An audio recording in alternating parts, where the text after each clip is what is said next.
This week on the Green Ginger Club, we're in conversation with a young singer-songwriter who's had an amazing career, Daisy Chute. London's on fire. London's on fire. We go round this town and burn it down, build it back up higher and higher. London's on fire. At 9 years old, she played the young cassette. At 15, she recorded a jazz album for Warner Brothers. Then, she went on to a 3-year stint with the classical crossover vocal group All Angels. She's played theatres, football and rugby stadia, and even the Royal Albert Hall, and so much more. I'd like to welcome Daisy Chute to the Green Ginger Club. Daisy, you have had a fascinating career so far and still a long way to go. But I want to start. You've just crowdfunded to record your latest EP. Tell us about that. Sure. Oh, thank you very much for having me first. This is a wonderful group to be part of, and I appreciate the invitation. Well, yeah, the crowdfund I just finished was a relatively little known website called Rocket Fuel, but I like them because they're actually very hands-on and they're very artist oriented. So I had a lot of help with the crowdfund and figuring out how to write it and how to kind of promote it and this sort of thing. Yeah, and how much did you raise? So in total, it was over £13,000. So I think it ended up being £13,400. And which is then, and I set out to raise £7,500, and even then I was like, oh no, I don't know if that's going to be possible. And then so it was quite a bit more in the end. That's good. When do you hope to get the EP out? Well, so the plan is October, and but to do each single between May and October, so every month there'll be a new single. The crowdfund was actually called Daisy's Singles Club, so the idea was that I was releasing singles every month, and then I decided to actually culminate it and make it into an EP, because I realised actually as I was looking through the songs I wanted to record, I realised there was a bit of a thread through them, and there was actually a bit of a concept through the collection, and I thought actually let's do this on purpose. Let's do this as a concept EP and a concept video series. And so the songs actually kind of tell a story through them from the first track to the sixth, going through actually the kind of the beginnings, the middles and the ends of a relationship. You've released the first one, which was Troubadour Boy? Oh, well, so that one actually was not part of this project. It's okay. But that is a song I've released, which is part of another body of work that actually is going to be a follow-up from this EP. There's going to be a full album next year with tracks that I've written with the producer that produced Troubadour Boy with me. So that's a kind of ongoing project that's going to culminate in an album next year, and we have quite a few other songs that we've been writing and recording. They're more like full band songs though. Those ones they're kind of featuring quite a big ensemble of people, and that will be all released next year, and when I can tour the album properly. So these songs are kind of more intimate, acoustic, self-penned songs, and they're quite personal stories, and so they're a different kind of flavour to the album, which will be a little bit more a bigger production,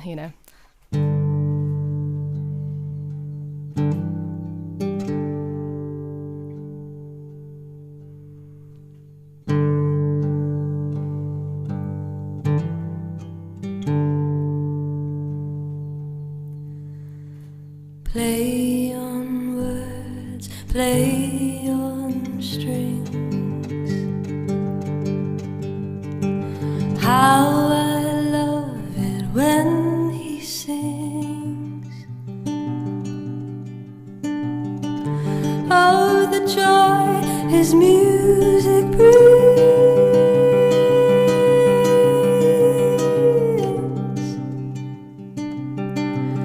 Troubadour boy, ingrained in wood and steel and bone, lies every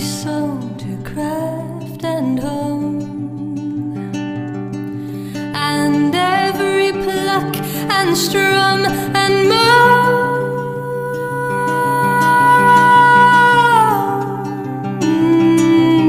My troubadour boy, I adore my troubadour, troubadour boy, my troubadour boy.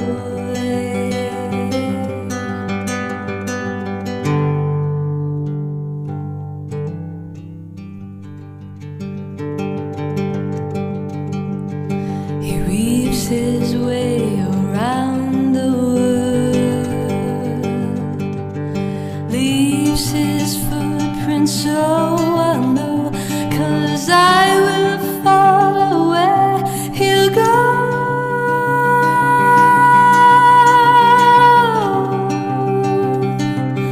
My troubadour boy, I adore my troubadour, troubadour boy, my troubadour boy.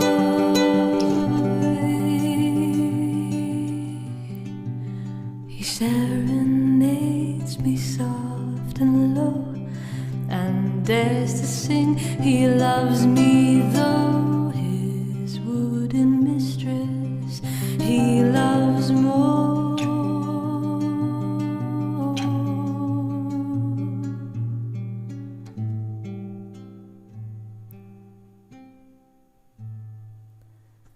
Still I adore my troubadour boy. I adore my troubadour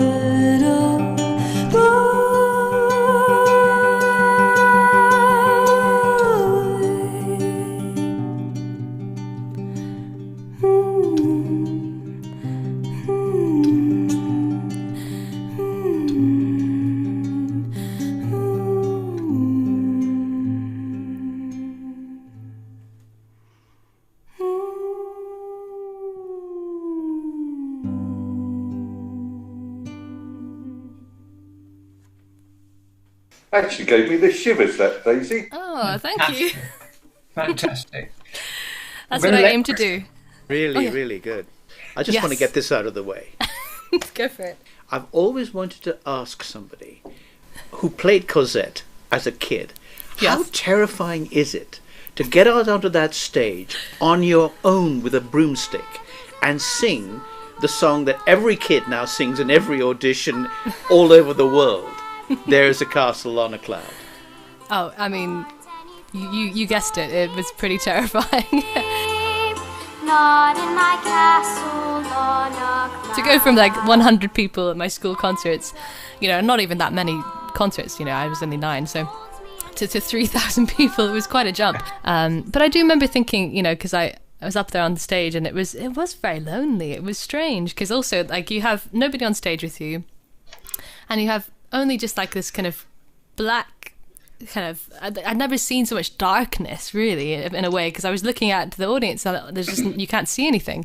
All I could see was this little TV screen with the conductor who was telling me when to come in, and that was a bizarre thing. It was like being in a vacuum. You were too young to know that every other 9-year-old kid who came to see that show was going, I want to do that. Yeah. Absolutely. Let's take you one on from there, Daisy. When you were 13, you did Stars in Their Eyes. I did. Kids. Yes. To tell us who you're going to be tonight, Daisy. Tonight, Matthew, I'm going to be Judy Garland. Judy Garland. She's not in Edinburgh anymore. Toto us tonight. Singing live, Daisy Chute is Judy Garland.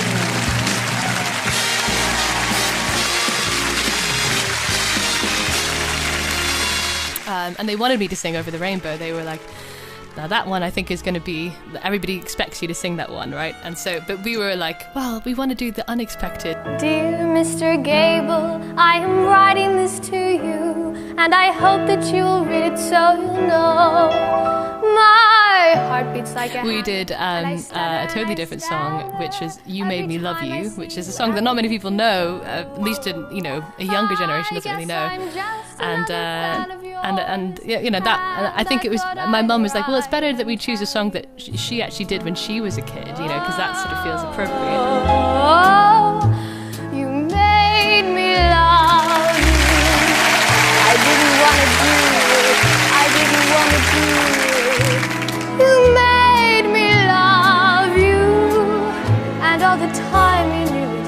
I guess you always knew it. You made me happy. Sometimes you made me glad. But there were times that you made me feel so sad. You made me sigh 'cause I didn't want to tell you. I didn't want to tell you. I think you're grand, that's true. Yes, I do, deed I do, you know I do. I must tell you what I'm feeling. The very mention of your name sends my heart reeling. You know you made me love you. And then shortly after that, I recorded a jazz album, age 15, which which basically kind of led to lots of other meetings along the way. So I remember my school at the time took part in the BBC school proms, and so the school in Scotland. And so we went down to London and performed at the Albert Hall. And my mum, being a clever woman, just packed me with loads of my jazz CDs, thinking, well, if you meet anybody along the way, maybe you could give them a CD, And she's very good like that. She's quite good at I suppose just that sort of... Let's call it promoting. Promoting, yes, exactly. So I was, being a little bit shyer than my mum. I was like nervous about this, and I remember pacing the Albert Hall backstage corridor, just like clutching onto a CD, just not having the nerves to go and knock on the dressing room door of Howard Goodall, who was co-hosting it, alongside Richard Stilgoe, who I also gave a CD to, by the way. So yeah, so I paced with the clutching onto the CD, like worried that my schoolmates were going to discover me doing this. Finally found my moment and knocked on the doors of both of those hosts. And they listened to the songs, they listened to the CD, because actually Howard Goodall then got in touch and asked if I would sing a demo of his musical Love Story. So I actually sang the first ever demo for that, and then also got me to be part of his TV show on Channel 4, How Music Works. I sang a folk song as part of that. 'Tis the gift to be simple, 'tis the gift to be free, 'tis the gift to come down where we ought to be. And when we find ourselves in the place just right, 'twill be in the valley of love and delight.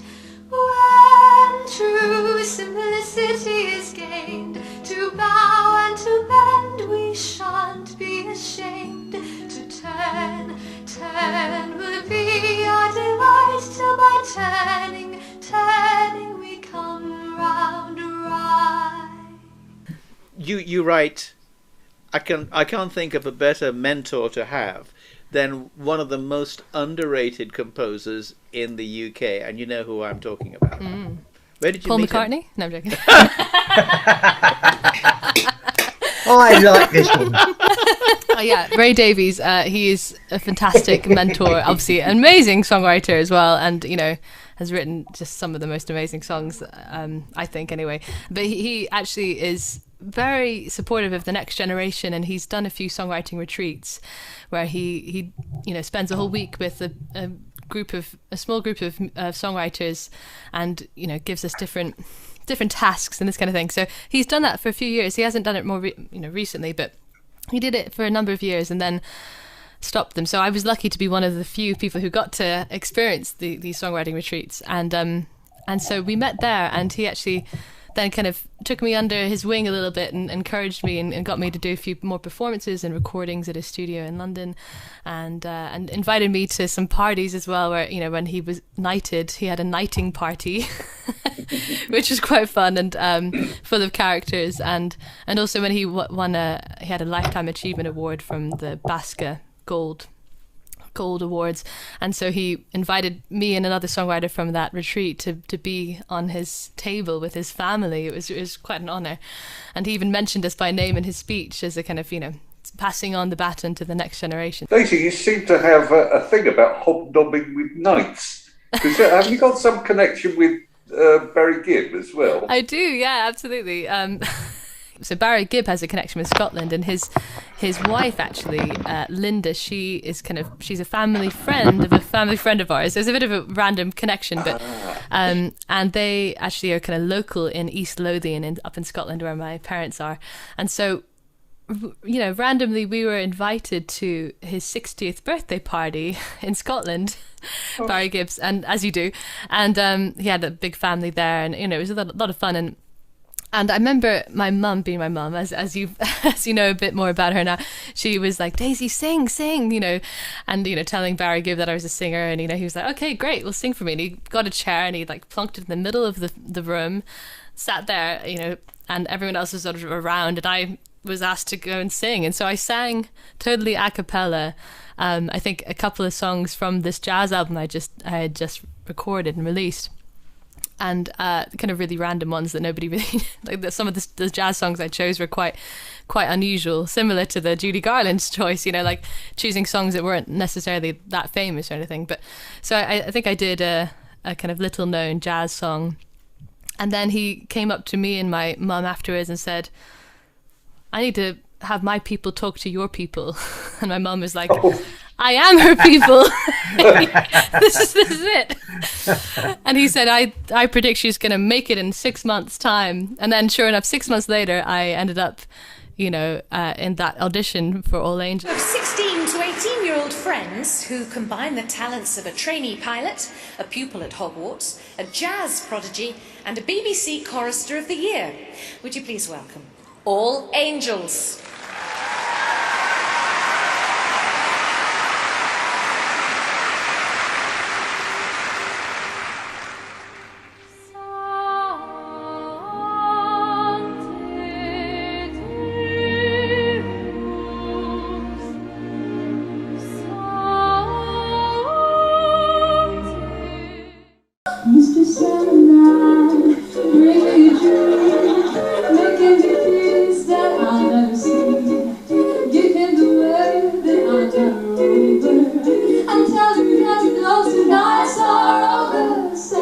But the one that got me actually was doing the national anthem at Twickenham and Wembley. I mean, that must have been fantastic. Oh, absolutely. I mean, it was incredible, that nothing like it, you know, singing something and then hearing, you know, 80,000 people singing along with you, but not necessarily all of them, but, you know, and you get this humongous delay as you go through the, you know, like, and you're hearing it about 10 seconds later as well, and it's very confusing.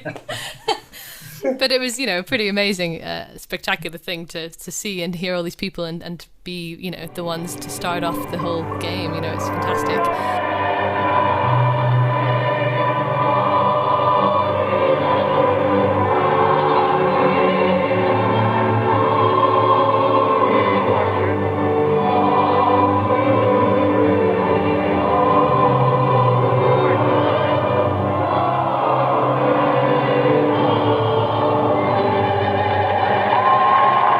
And then we got to do, you know, we sang a theme song for the Champions League final, which was quite a big game, you know. And I'm not really a football person myself, but I know my football friends were very jealous of me getting not only to sing, but also to then go and see the game, you know. I had a ticket that was very coveted, so... and I felt like this was wasted on me, but, you know. I would have thought the highlight, though, Daisy, was wandering into Cafe Nero and hearing your song. That must be the greatest experience. Absolutely. I mean, I've had a few moments like that, in the Cafe Neros, because they're played across the world, but across the country as well, and but I have a few local to me, and it's always at 3:30 when you're the featured artist for that month. You get played 15 minutes at 3:30 p.m.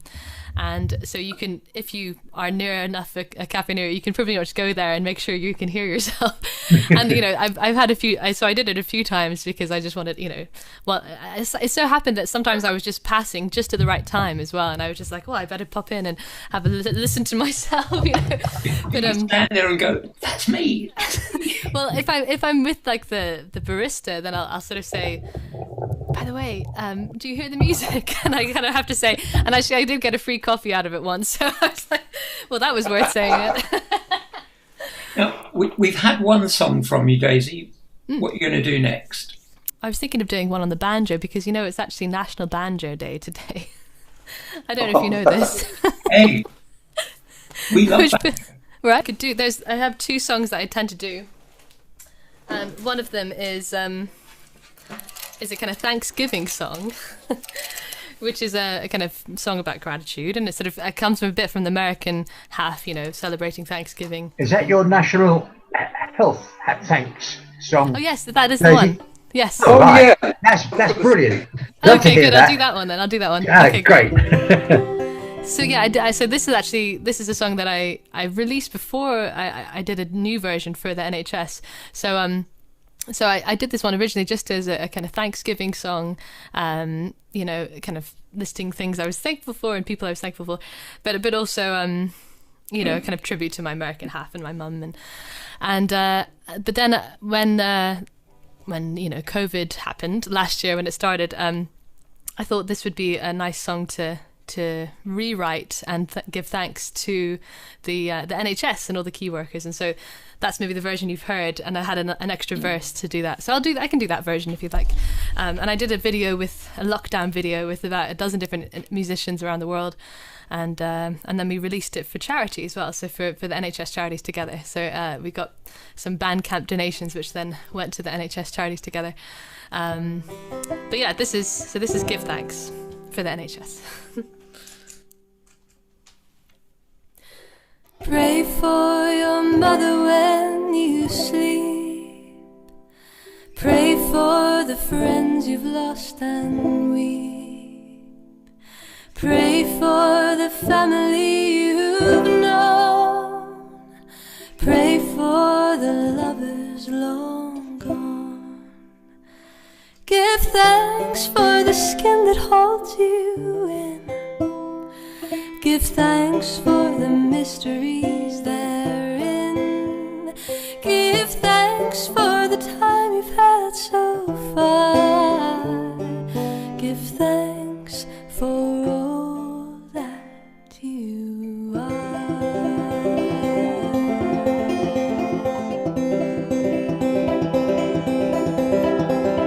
Love like you've never loved before. Choose like you've always been sure. Live like you've never lived a day. Die like you lived them all that way. Give thanks for the skin that holds you. Thanks for the mysteries therein. Give thanks for the time you've had so far. Give thanks for all that you are.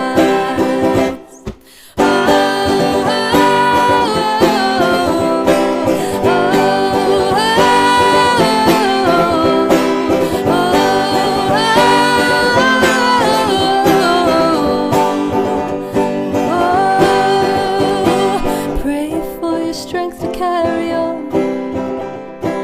Pray we won't have to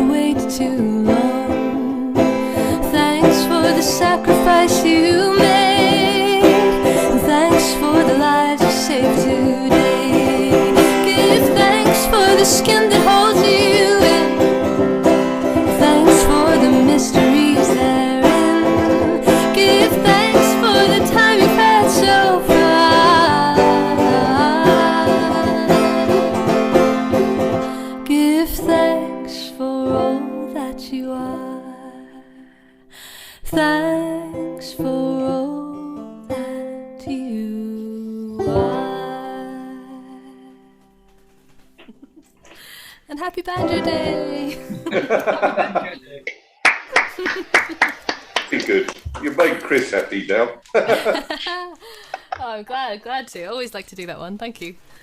Now, you've not only a multi-talented musician, you've also set up this project, the Herd Collective. Yes.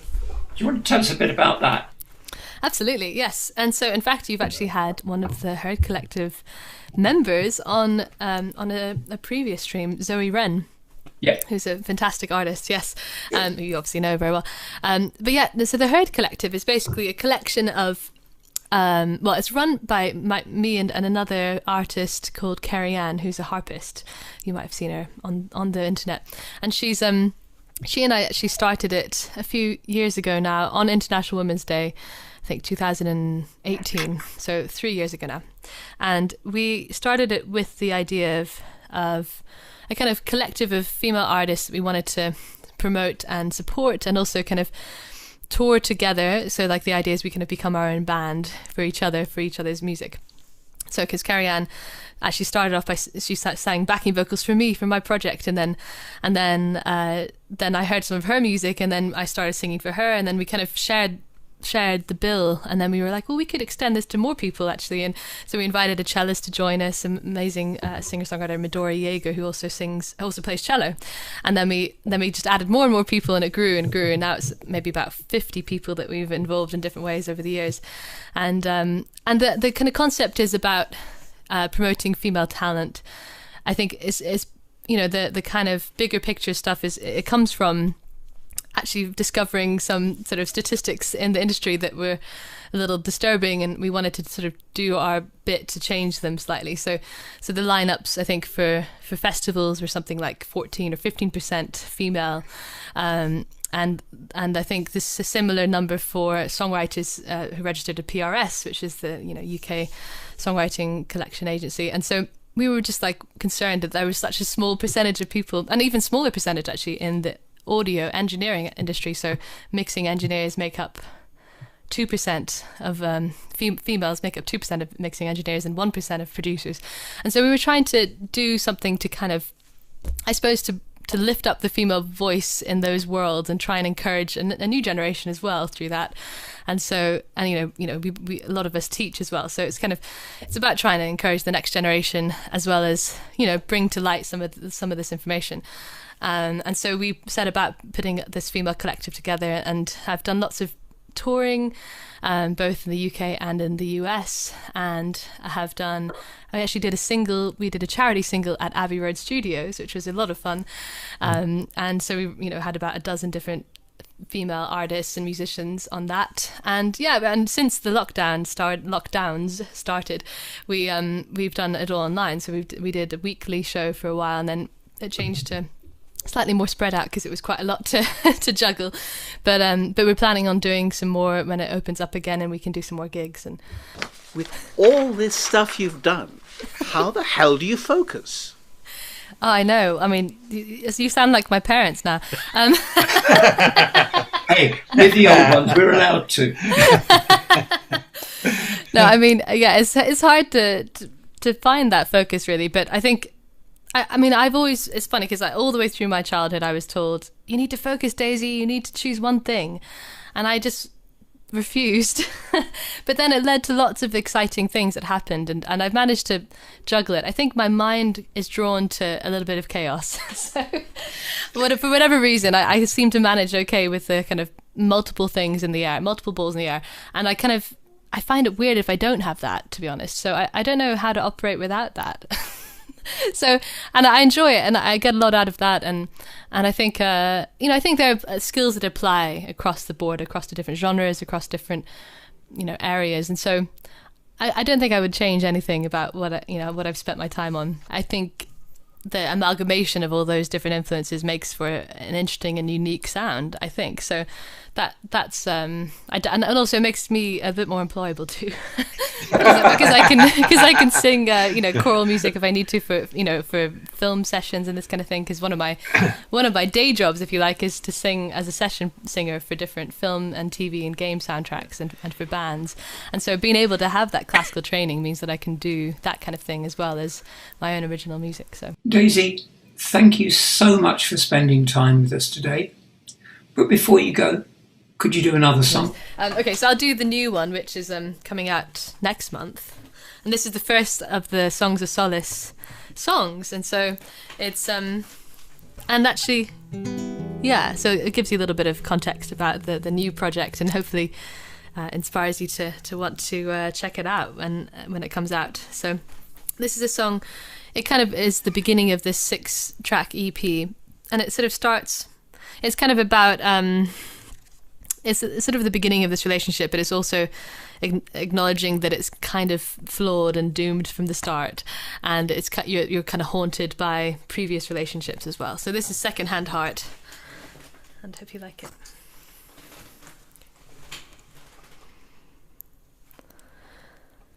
Hold me tight, don't let me go, don't lose your grip on me,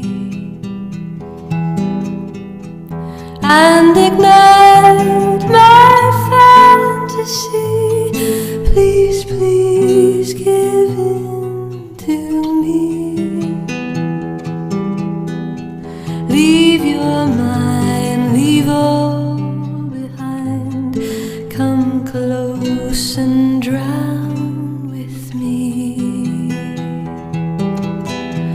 till the words that once were true fade in obscurity. We've met before and loved before and lost before today.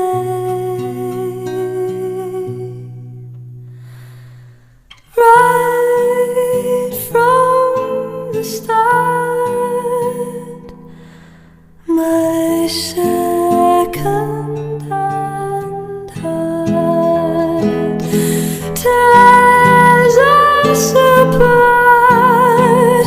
My second-hand heart.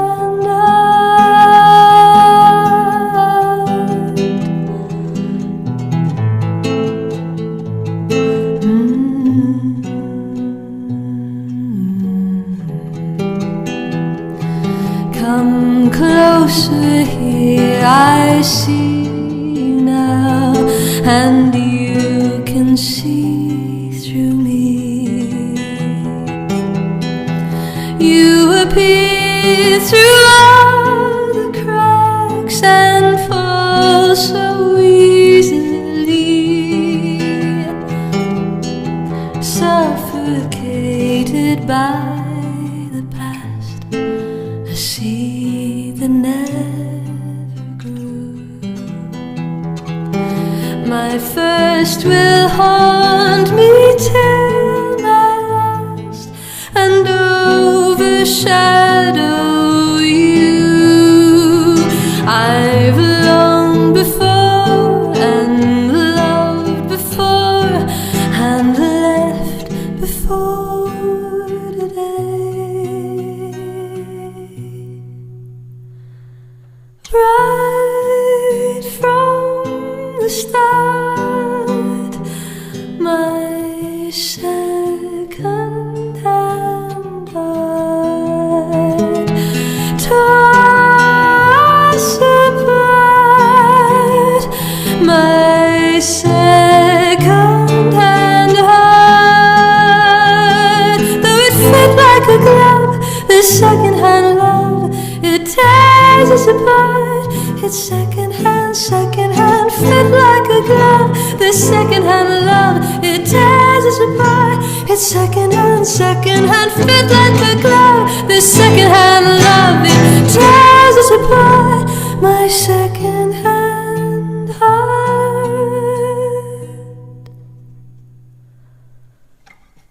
Hold me tight, don't let me go, don't lose your grip on me, and ignite my fantasy. Please, please give in to me.